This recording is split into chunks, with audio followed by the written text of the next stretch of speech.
In jubilation, thousands of peasants converge on the town of Silti in southern Ethiopia to celebrate the revolution, their liberation. Many of them have travelled more than 30 miles by foot or on horse. It's the first time in their lives that such a gathering has taken place. After 3,000 years of feudal oppression, this day is an assertion of their rights, a statement of their belief in the revolution. Elation at the present is married to anger at the past. The horsemen charge for joy and to symbolize the hunt for the landlords. Ethiopia now belongs to the peasants. The landlords have lost their land. But the revolution spills blood. Peasants and landlords have fought pitched battles, the spears of the revolution against the guns of reaction. On both sides, many have died. Yet, in the 6 months since land reform was declared, 2/3 of the population, more than 15 million people, have been enrolled in peasant associations which now control most of rural Ethiopia. No revolution in the history of the world has moved so fast. Spontaneously, the poorest peasants, who own nothing, chanting a song of the revolution, dig symbolically at the earth, which last year they worked for the landlord, which this year belongs to them.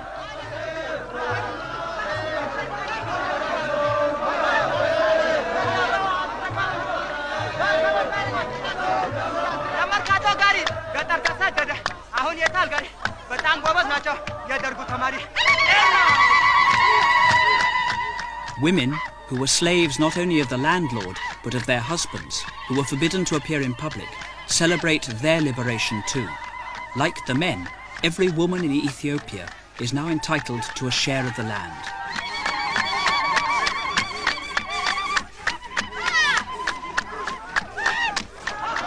In the past, peasants grew maize for the landlord to sell. The landlord grew rich, the peasants hungry. Now the maize is theirs.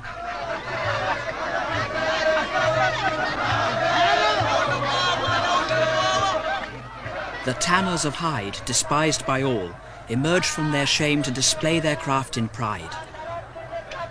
The delicate skills of the women were despised too. They worked in their huts unseen. Married at the age of 10 and rejected, divorced on a whim by the age of 20, they now assert their right to dignity and respect. The red star of revolution has reached the countryside. For some, it proclaims a socialist future. For most, simply, landlords beware. Banners name scores of villages, like Hagadole, Dili and Warobi, from which the peasants come, forgotten places that appear on no maps.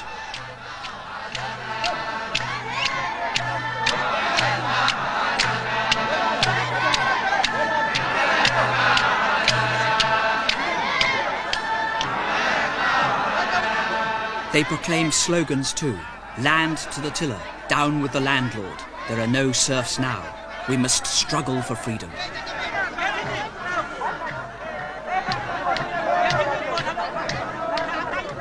The guardians of this peasant revolution are students. 65,000 of them sent out from the capital and now scattered through the country to preach the message of the revolution.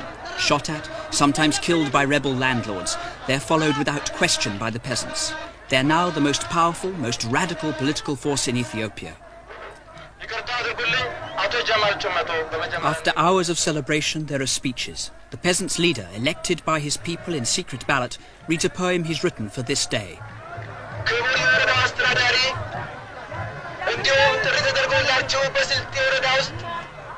It's a plea for the future. Once, he says, we died of hunger, we suffered poverty, we were ignored, we were oppressed. Oh landlords, he says, do not fight us, forget the past, let's work together.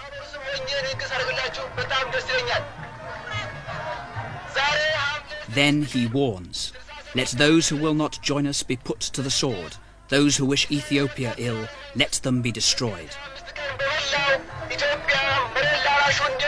Ethiopia's rush towards socialism is haphazard. The peasants and the students make their own laws. Their revolution is so radical that sometimes they find themselves fighting the police and the bureaucracy who hold up their progress. Critics who don't like what's happening claim that the revolution is loosing anarchy upon the land.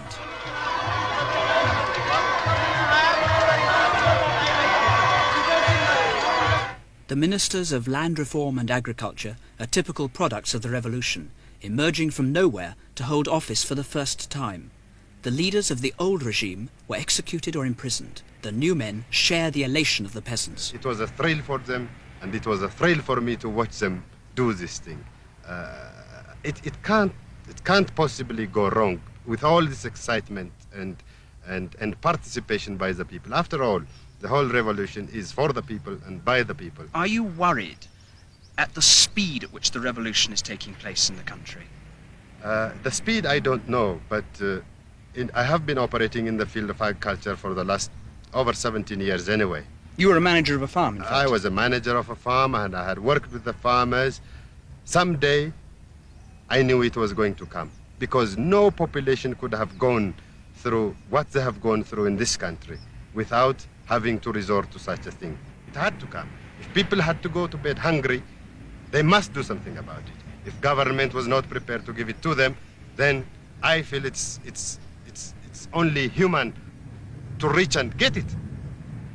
A lot of people from outside, hearing about what's happening in the country, knowing that there are a lot of struggles and battles, say that there's no law and order to the revolution. What's your reaction to that? You know, law and order, if we take it, you know, in the traditional terms, particularly in the Western sense, doing what the peasants want to be done might be, you know, in contravention to law and order. But what we intend to introduce is a revolutionary, you know, legality, not the Western concept of law and order. You know, sending cops all over the country to really, you know, punish the peasants for doing what they are doing. What we intend to introduce is really revolutionary legality in this country. You speak as if there is still a bureaucracy and a police who are, in a sense, holding up the development of the revolution. Definitely, definitely. Of course, you know, in a socialist context, the first thing to be tackled is to really, you know, junk all the previous, you know, penal provisions, which used to really punish people who stood strong in defense of their rights. We can't really go that way at this particular moment. Everything which goes against the interests of the peasantry, against the mass, has to be junked. What you're saying is that a Western concept of law and order is really quite irrelevant. Irrelevant in this context.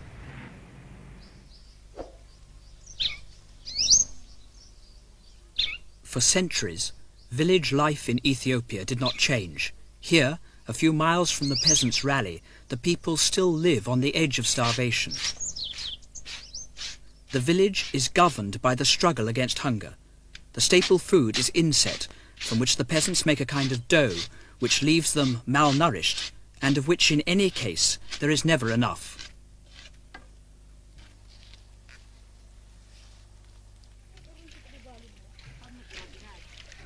The region lacks water. In the dry season, women make a 5-hour journey to this spring to collect a day's supply of water for the family, a walk of 10 hours every day. The water holds dirty and breeds disease. In Ethiopia, 80% of the people have no access to medicine. The sick cure themselves or die.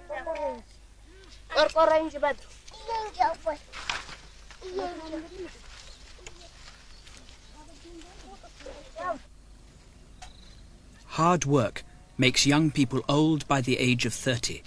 In a country where the average income is a little over £20 a year, most of the peasants earn nothing.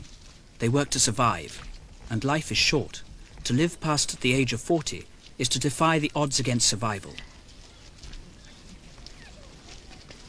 To succeed, the revolution must end such misery. Would you ask the old man first, please, Kadir, what it was like here, living under the control of the landlord? ድሮ ባላባቲ ጥሽ በናራ ወቅት አኩለውጥ ይታይማጭ ቀዳ አይነ ኮንት ነብሩ ናራ ይባረታም አይነ ኮን ዮሐንስ ወቅት ምንሳል አኖ ነው ወቀሳ ግድለ ምንሳል the what is to be asked about our condition in the past, our suffering we have been undergoing. ሀድ በቃ እንደራሴ አያኛን ግዛሽ ነው for he says everything we everything we have, we used to give it to the landlord. We used to work for him, and we used to give in cash as well as in kind to the landlord, besides giving our labor. I mean, working, farming for him. Did they do that with fear? Were they frightened of the landlord, or did they just know that he was very powerful and therefore that was the system and they had to obey him? لوهت تاززوني ناري وهان بفروتن ويالي وقتي منغستي لون تبعمونن ويوان لتفرم يعني وان منغستي بكسراش منغستي عالم كلش منغستيت ما جيجينا we never knew about the existence of a government. We were just afraid of him. Nobody was here to take us to the government. They didn't know about the government? They didn't know. They said they were not aware of the existence of a government because they only know the landlord. ياقدر ياله وساني بقى ايداجي ياقدي We were never taken. We were not allowed to go beyond the warada. If we that's out of the local district. Out of the local district. Beyond, if we go beyond that, you just tie us, and we were used to slash. We were being slashed by the land, beaten by the landlord. So you didn't go out of the village, out of the area at all? No, never. How do they think the situation is changed now? أكو يالي جز وقت يتغير عينك يتغير يمسلم لا إله إلا الله أكو شكر لغوشتنا مستقل لي سجدنا نيون كاني كش ليل ونهار لي نسجدوا أنا نقول. So he's saying that this is thanks to God that we have got to pray day and night for what has come this time. At least our voice is being heard now. It is not being buried. Our voice is being heard. One, the second thing is now we are at rest. We are no longer nagged by the landlord. يولي أوجي كان أباچم بران إنداچم دفران. In the past we were ignorant. We never knew about our rights. Now we are aware of our rights, and that not only men but also women, and all of us know our rights that we go and demand. يماي مدمدم تمارين مرتكي دارا مدمدم. What is she saying, the old lady? The old lady is saying that we have been kept under, we were buried, and now even to talk, what do we have to talk? Are we educated? Are we learned? So we are ignorant. What do you ask us to speak?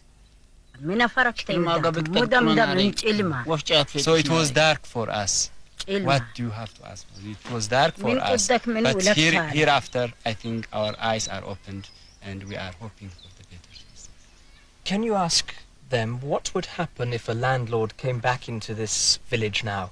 أكو دروب إشي داي بالبات تكنبلان هني من درام بيمج من تاسويا من هوناني مثلا بتاچالنا عينة تكون نكج بتاچالنا عينة بورفو we have using all our implements we have in our own hand, in our disposal. We use all this to kill him, to finish him, or to make him run away. We use stone, sticks, spear, and all these things to fight him. We will never accept him again in this place. That's what it is. Now, the peasants work together on land once owned by landlords. The peasants here, given the opportunity to farm separately, chose to own the land collectively, sharing the labour and the produce.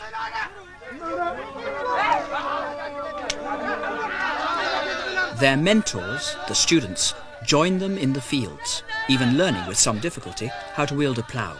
Trusted by the peasants, they explain about exploitation and oppression, revealing buried truths about the past. Their message for the future is absorbed without question.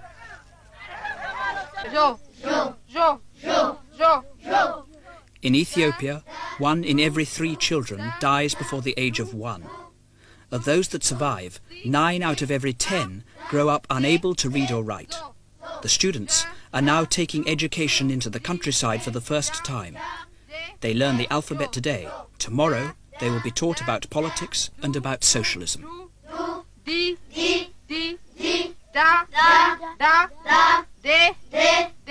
These children of the revolution will grow up in a country profoundly different from the one which their parents knew. The intention of the government is really to transform rural Ethiopia into some sort of a socialist agriculture. We really don't want to give the peasant piece of land and tell them that this is the end of the story. We really want to educate, to persuade them that until such time that the rural sector is really structured in a form of a socialist agriculture, we won't really conquer the problems that we are encountering. Actually, one time in the history of Ethiopia, we think to see collective farms in all parts of the country. When you say collective farms, do you mean on the Chinese model, more or less? On the Chinese model, more or less. Does that mean that you have to superimpose on that a Chinese-style ideology, that the political forms must reflect that economic model? Definitely, the way I see it, the structure is really the economic base, the politics and the ideology, the superstructure. If we really want to go to collectives, definitely, that is an inevitable, choice. We are going to more or less follow the ideology, correlating it with the Ethiopian, particular Ethiopian, situations.